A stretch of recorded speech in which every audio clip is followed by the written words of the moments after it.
Viernes 3 de agosto de 1492. Desde el puerto de Palos en España se alejan 3 barcos. La Pinta, la Niña y la Santa María. Las famosas 3 carabelas. Exacto. La misión oficial suena a una locura. Encontrar una ruta a Asia navegando hacia el oeste. Hacia el sol poniente. Y al mando, un navegante genovés con una confianza, inquebrantable. Pasan las semanas, la comida escasea, la tripulación ya está al borde del motín. Pero él insiste. 70 largos días. Y entonces, en la madrugada del 12 de octubre, se oye ese grito que lo cambia todo. ¡Tierra! Y ese grito no solo salvó la expedición, rompió el mundo en 2 para volver a unirlo de una forma totalmente nueva. Totalmente. Y hoy vamos a sumergirnos en un dossier biográfico fascinante sobre ese hombre, Cristóbal Colón. Pero no para repetir lo que ya sabemos del colegio, ¿verdad? Para nada. La idea es explorar la gran paradoja de Colón. O sea, el hombre que ejecutó uno de los proyectos más exitosos de la historia, pero que murió considerándose un fracasado. Sin entender del todo la magnitud de lo que había puesto en marcha. Exacto. Veremos al navegante genial, sí, pero también al administrador desastroso y, a la figura histórica cuyo legado 500 años después sigue siendo un campo de batalla. Me encanta ese enfoque, porque siempre se habla del navegante, pero muy poco del resto. Ajá. Empecemos por el principio, entonces. El hombre antes del mito. El dossier nos dice que nació en Génova, por allá de 1451, en una familia de tejedores. O sea, un origen bastante humilde. Nada que hiciera pensar en un futuro de almirante y virrey. 0. Se curtió en el Mediterráneo, que era la escuela más ruda para cualquier marino, y ahí empezó a obsesionarse con su gran idea, llegar a Asia por el oeste. Y aquí es donde el dossier pone el primer punto sobre la mesa. Justo. Su objetivo no era demostrar que la Tierra era redonda. Exacto. Ese es quizá el mito más grande y más pegajoso de todos. ¿Pero cómo? Si es lo que siempre nos han contado. Es que la idea de que Colón era un genio solitario, luchando contra supersticiosos que creían que se caería por el borde del mundo, es una fantasía. Una fantasía. Sí, el dossier es muy claro. La gente educada sabía que la Tierra era una esfera desde los antiguos griegos. Espera. O sea, que todo el cuento de que luchaba contra gente que creía que la Tierra era plana, ¿es básicamente una invención literaria? 100%. Lo popularizó un escritor estadounidense, Washington Irving, en el siglo XIX. Le añadió drama a la historia, pero no era verdad. Increíble. Entonces, ¿cuál fue su verdadero error? Porque alguno tuvo que tener. Su error fue de cálculo. Y fue, garrafal. Subestimó el tamaño del planeta en casi un 25%. Un 25% es muchísimo. Claro.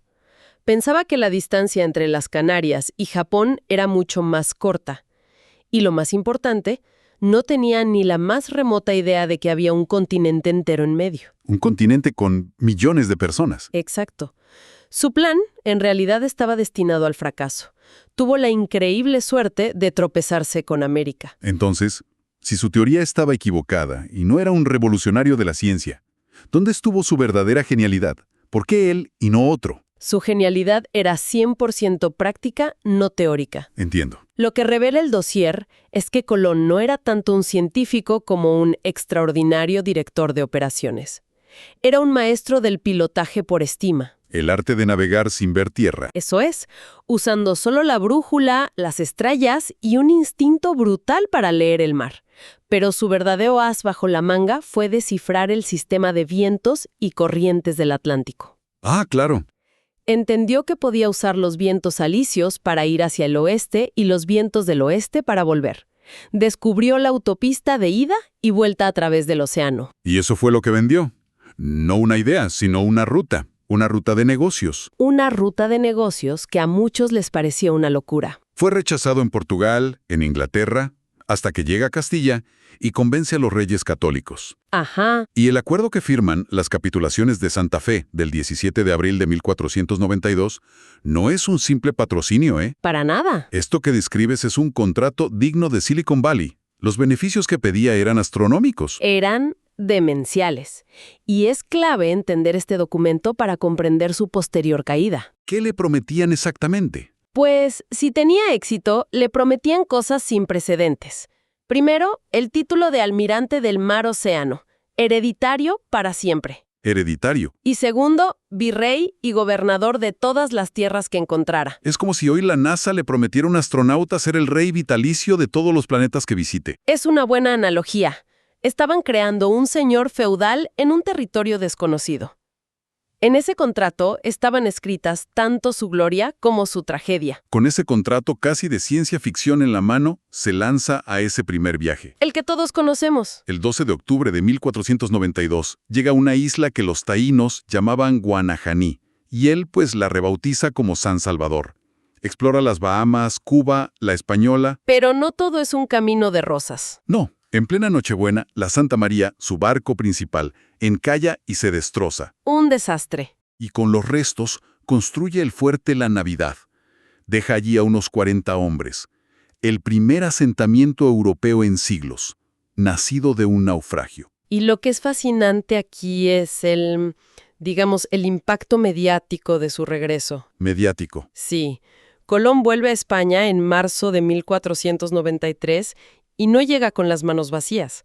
Trae indígenas capturados, plantas exóticas, algo de oro y un arma mucho más poderosa, una carta. La carta a Luis de Santángel, el financiero. Esa misma.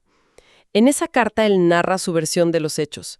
Y gracias a la imprenta, la carta se traduce al latín, se imprime y se distribuye por toda Europa a una velocidad de vértigo. Se hace viral. Se convirtió literalmente en el primer bestseller sobre América. Moldeó por completo la imagen que los europeos se hicieron de ese nuevo mundo. Fue una campaña de relaciones públicas magistral. Claro, una campaña que funcionó, porque los siguientes viajes ya no son 3 barquitos. No. El segundo viaje, entre el 93 y el 96, es una invasión en toda regla. 17 naves y más de 1000 hombres. El objetivo ya no es explorar. Es colonizar. Ahí funda la Isabela, en enero de 1494, que el dossier marca como la primera ciudad española en América. El cambio de mentalidad es brutal. Totalmente. Y la exploración sigue. En su tercer viaje, entre 1498 y 1500, toca por primera vez el continente sudamericano. La desembocadura del río Orinoco. Correcto. Y la vegetación es tan salvaje, tan exuberante, que Colón se convence de que ha llegado a las puertas del paraíso terrenal. O sea, ya estaba en un viaje un poco místico. Un poco sí. Y en su cuarto y último viaje, de 1502 a 1504, ya es pura obsesión. Recorre la costa de Centroamérica buscando desesperadamente un paso a la India. Un estrecho que no existe. Que no encuentra. Y acaba naufragando un año entero en Jamaica. Una odisea de supervivencia. Pero aquí está la gran contradicción. Mientras el navegante sigue dibujando el mapa del mundo, el gobernador es un completo desastre. Un absoluto desastre. El dossier describe su gobierno en la Española como un caos. Luchas internas, hambre, enfermedades y quejas constantes sobre su tiranía. Es increíble el contraste. Explica por qué fracasó tan estrepitosamente como líder. Sí, y es que las habilidades que lo hacían un gran marino, su terquedad, su autoritarismo, lo convirtieron en un pésimo político. Claro, no son transferibles. Para nada. Bajo su mando se impuso un sistema de trabajo forzado. Fue el embrión de lo que luego sería la encomienda. ¿En qué consistía? Pues se repartían grupos de indígenas a un colono español. A cambio de cristianizarlos, los nativos debían trabajar para él. En la práctica, era una forma de esclavitud. ¿Y la obsesión por el oro? La obsesión por el oro a toda costa desató una violencia terrible. Y tenemos testimonios de eso, ¿verdad? El dossier menciona a Bartolomé de las Casas. Exacto. Fray Bartolomé de las Casas, que llegó a la isla poco después, fue testigo y lo denunció en sus escritos. Describió masacres, torturas, una crueldad sistemática. ¿Y el resultado fue? Una catástrofe demográfica. La combinación de enfermedades europeas, la violencia, los trabajos forzados, provocó la desaparición de gran parte de la población taína en apenas unas décadas. Terrible. Lo que vemos en la Española, bajo el gobierno de Colón, es en miniatura el patrón trágico que se repetiría por todo el continente.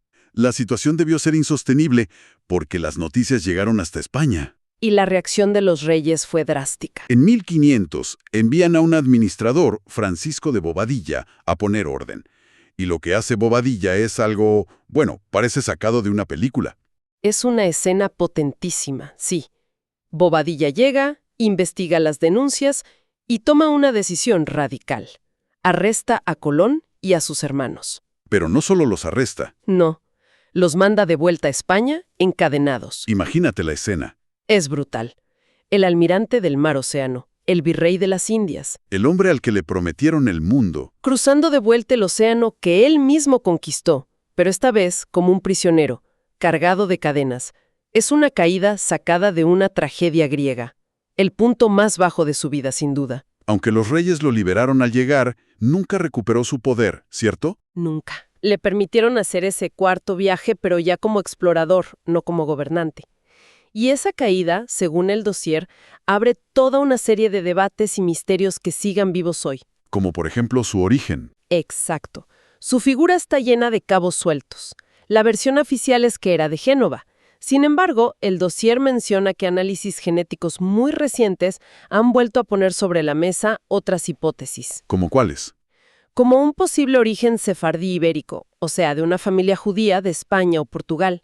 Hay que decir que esto sigue siendo un debate académico muy intenso, pero la duda está ahí. Y luego está el misterio de sus restos. Su cuerpo viajó casi tanto como él en vida. Una auténtica odisea póstuma. Estuvo enterrado en Valladolid, luego en Sevilla, después lo llevaron a Santo Domingo, de ahí a La Habana. Un lío tremendo. Sí, pero aquí la ciencia sí ha dado una respuesta bastante concluyente.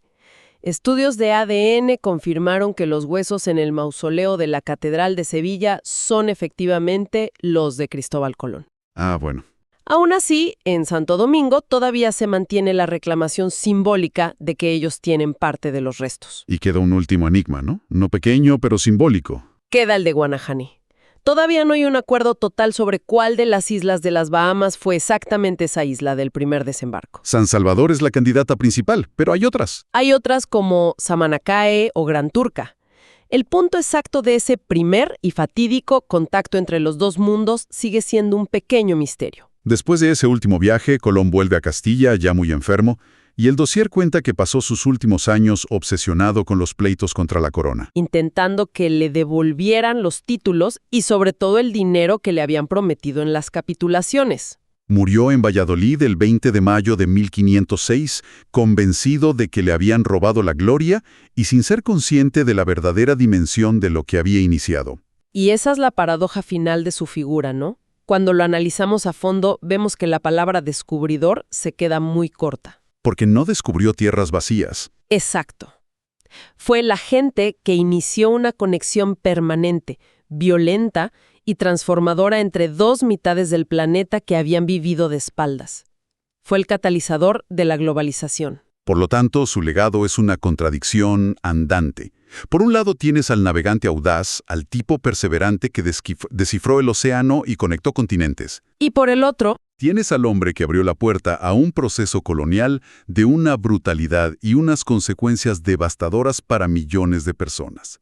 Son dos caras de la misma moneda. exactamente. El dossier lo deja claro. La historia de Colón, como el océano que navegó, nunca está en calma. La conversación sobre quién fue y qué representa sigue más viva que nunca. Y cada generación se ve forzada a mirarlo con nuevos ojos. Sí, y eso nos deja con una pregunta final. Una pregunta importante que sigue flotando en el aire. ¿Cómo equilibramos la admiración por la innovación que cambia el mundo con el reconocimiento del sufrimiento humano que tan a menudo va de la mano? Una pregunta sin una respuesta fácil. No la tiene.